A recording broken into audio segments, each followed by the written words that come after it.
والسلام على رسوله الكريم. أعوذ بالله من الشيطان الرجيم. بسم الله الرحمن الرحيم. ذلك الكتاب لا ريب فيه هدى للمتقين.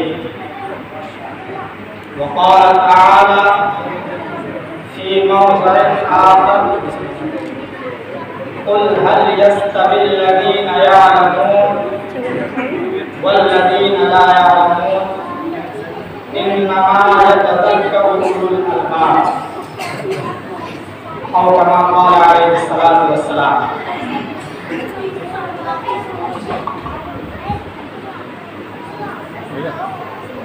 حضرات اساتذہ کرام اور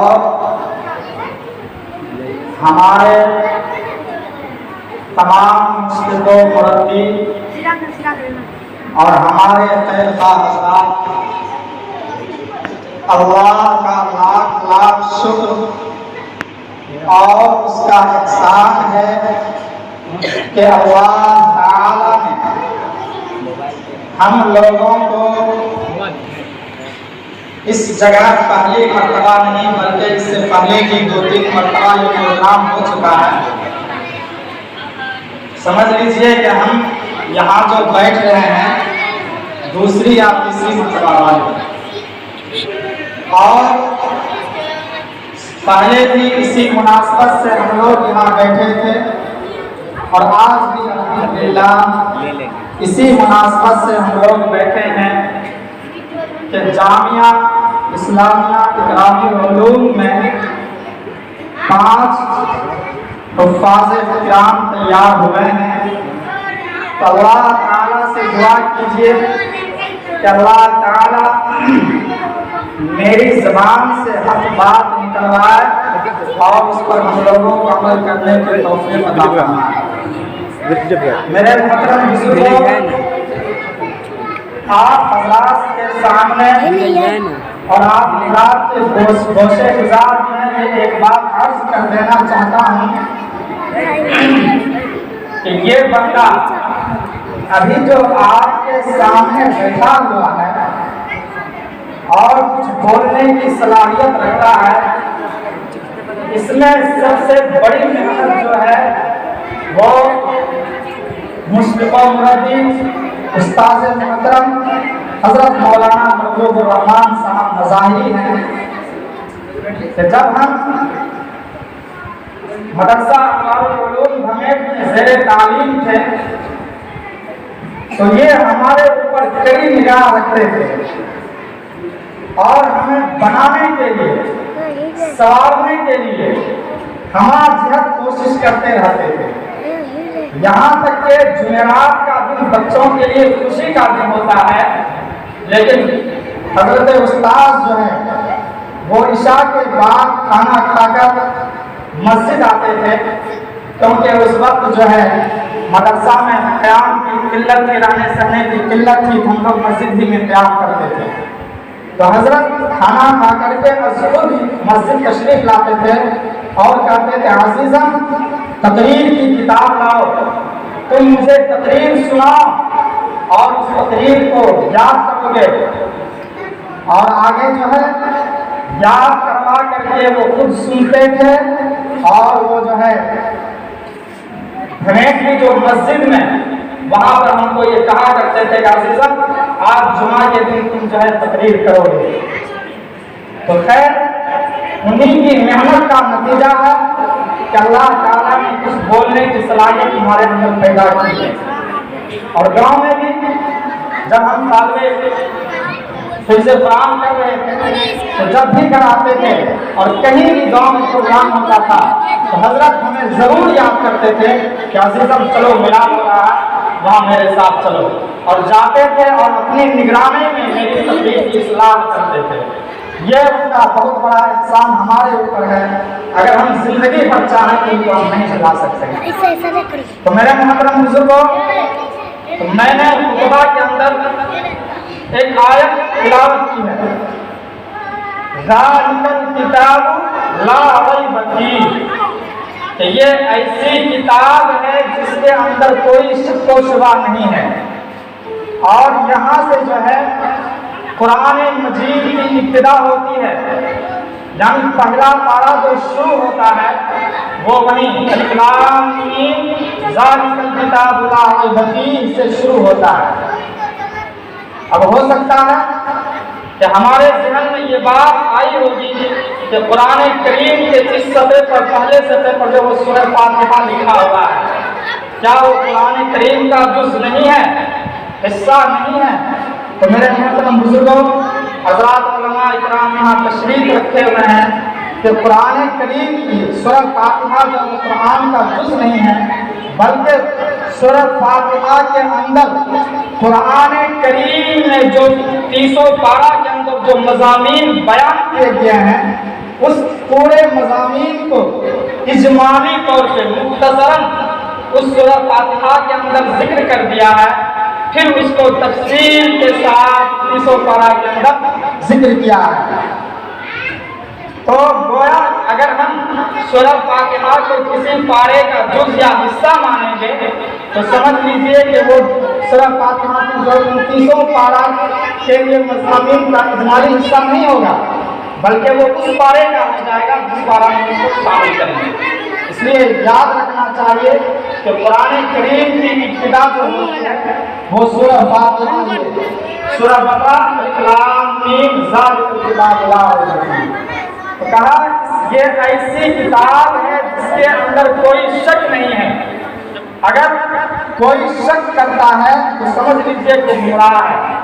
پھر آگے ایک جگہ اللہ تبارک و تعالیٰ نے خود اس کی گواہی دیتے ہوئے فرمایا وَإِن كُنتُمْ فِي رَيْبٍ مِّمَّا نَزَّلْنَا عَلَىٰ عَبْدِنَا فَأْتُوا بِسُورَةٍ مِّن مِّثْلِهِ، اگر تم میں سے کوئی اس بات میں شک کرتا ہے جس کو ہم نے اپنے بندے جناب محمد رسول اللہ صلی اللہ علیہ وسلم پر نازل کیا ہے تو اس جیسی کوئی صورت، کوئی آیت کو پیش کر دے۔ آج تک دنیا کی کوئی بھی طاقت اس جیسی قرآن جیسے آیت یا ان جیسا کوئی مثل پیش نہیں کر پایا ہے۔ تو اس لیے اللہ تبارک و تعالیٰ نے سب سے پہلی آیت جو لایا وہ یہی لایا ذالک الکتاب لا ریب فیہ ھدی للمتقین۔ پھر آگے کہا یہ ایسی کتاب ہے جو متقیوں کے لیے ہدایت ہے۔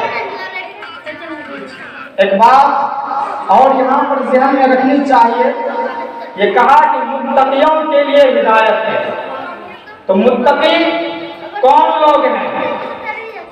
جیسے ہی ہم میرے کان میں یا ہمارے کان میں لفظ متقی کا ذکر ہوتا ہے، اس کی آواز آتی ہے، ہم یہ سمجھتے ہیں کہ متقی ایسے آدمی کو کہتے ہیں جو بالکل صاف شفاف دھوپ سے دھلا ہوا، لیکن نہیں میرے محترم بزرگوں اور دوستوں، قرآن مجید نے پھر اس کے آگے مثال بیان کیا، اس کی نشانی بتائی کہ متقی ہم کس کو کہیں گے؟ کہا الذین یؤمنون بالغیب ویقیمون الصلاۃ ومما رزقناہم ينفقون، کہ متقی وہ لوگ ہیں جو غیب پر، غائبانے میں اللہ پر ایمان رکھتے ہیں، اللہ کو ایک جانتے ہیں، اس کی وحدانیت کا اقرار کرتے ہیں، اور آگے کہا وَيُقِيمُونَ الصَّلَاةَ، اور نماز کو قائم کرتے ہیں، اور آگے کہا وَمِمَّا رَزَقْنَاهُمْ يُنفِقُونَ، اللہ تبارک و تعالیٰ فرما رہے ہیں اور ہم جو ان کو عطا کرتے ہیں، جو مال و دولت دیتے ہیں، ان میں سے وہ خرچ کرتے ہیں، اللہ کے راستے میں بھی خرچ کرتے ہیں اور اپنی زندگی گزارتے ہیں۔ اور آگے فرمایا والذین یؤمنون بما انزل الیک وما انزل من قبلک، اور وہ لوگ جو آپ پر یعنی اللہ کے نبی صلی اللہ علیہ وسلم پر جو کتاب نازل کی گئی ہے اس پر ایمان لاتے ہیں، اور آپ سے پہلے جو انبیاء کرام پر کتاب نازل کی گئی اس پر بھی ہم ایمان رکھتے ہیں۔ ایسے شخص کو متقی کہتے ہیں۔ اس لیے میرے محترم بزرگوں اور دوستوں، ہم میں سے ہر ایک مسلمان جو کلمہ طیبہ لا الہ الا اللہ محمد رسول اللہ پڑھتا ہے اور اللہ کے بھیجے ہوئے راستے پر چلتا ہے، اللہ کے نبی سرکار دو عالم صلی اللہ علیہ وسلم کے لائے ہوئے احکامات اور ان کی بتائے ہوئے شریعت پر عمل کرتا ہے، تو سمجھ لیجئے کہ وہ متقی اور پرہیزگار ہے۔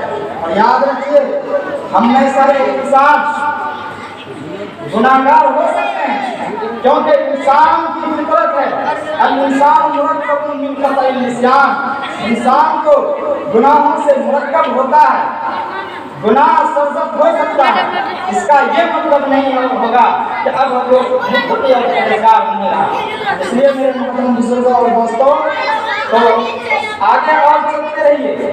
یہ تو قرآن کریم کی بات ہوئی، لیکن ہم اس سے آگے بھی ہم کچھ کہنا چاہتے ہیں کہ یہ قرآن مجید جو ہمارے حفاظ کرام جنہوں نے قرآن کو حفظ مکمل زبانی یاد کیا ہے، انہوں نے کڑی سے کڑی محنت کی ہے اور ان کے والدین نے ان کے اوپر اپنی پوری کوشش نچھاور کر دی ہے۔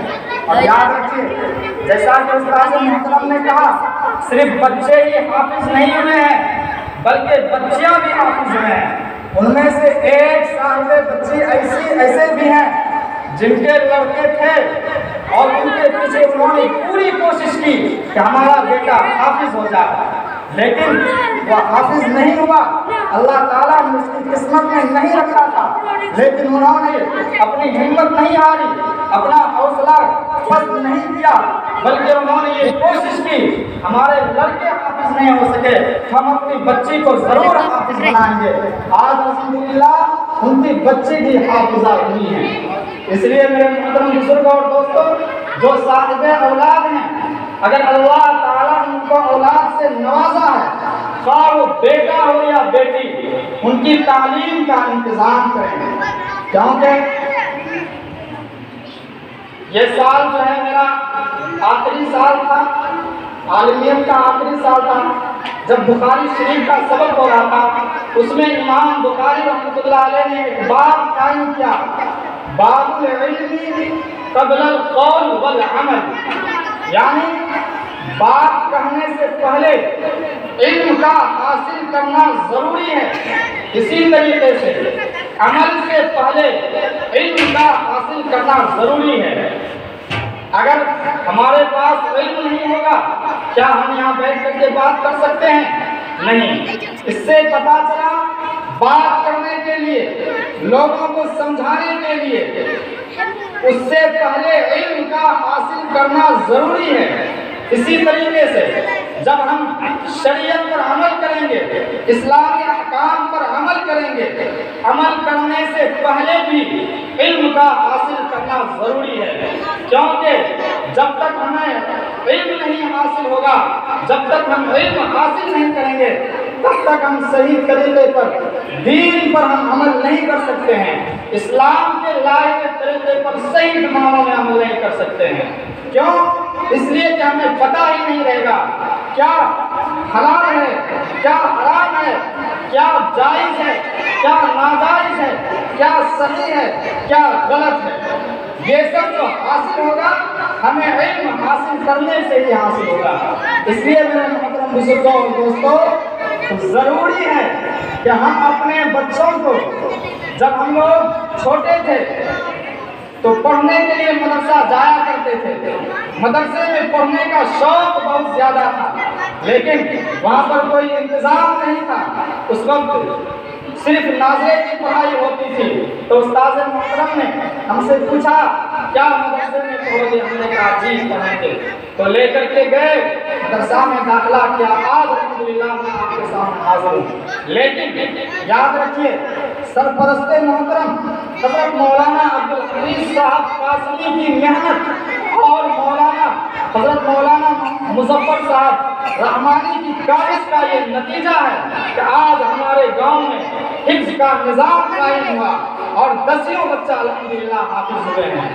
اس لیے میرے محترم بزرگوں اور دوستوں، آج سے ہم یہ ارادہ کریں، ہم اپنے بچوں کو حافظ قرآن، عالم دین ضرور بنائیں گے تاکہ وہ ہمارے لیے نجات کا ذریعہ بنے۔